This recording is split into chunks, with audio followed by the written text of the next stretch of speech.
Madam President, last year I was proud to stand with my colleagues as we introduced the For the People Act in the Senate, just weeks after it passed the House of Representatives. This measure has already passed the House of Representatives.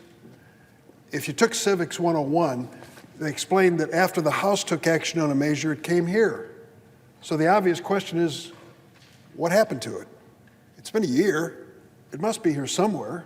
Well, we know exactly where it is. It's in Senator McConnell's office. He is the Republican leader of the United States Senate, and he's made a conscious decision that hundreds of bills just like this one will not even be considered on the floor of the Senate.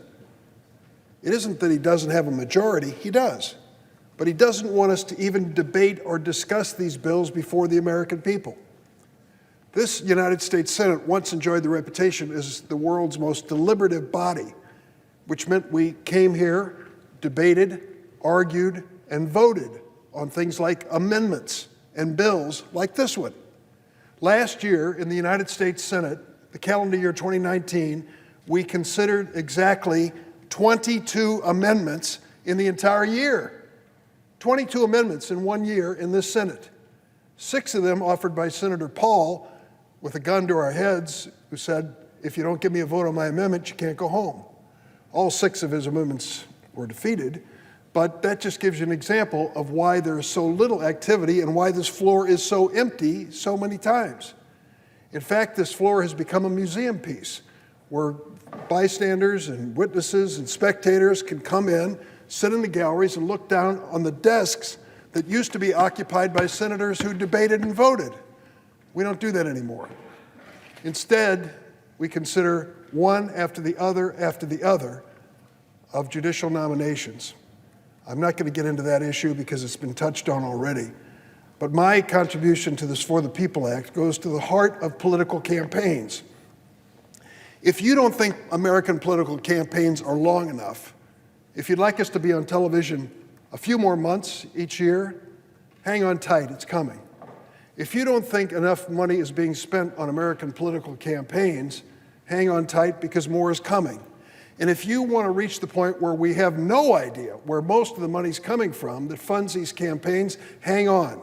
Citizens United's decision by the Supreme Court across the street has set the stage for that, and that's where we are headed in America today.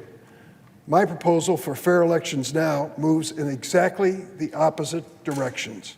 Shorter campaigns, smaller contributions, more confrontation between candidates over issues than to have this battle of television ads that goes on now.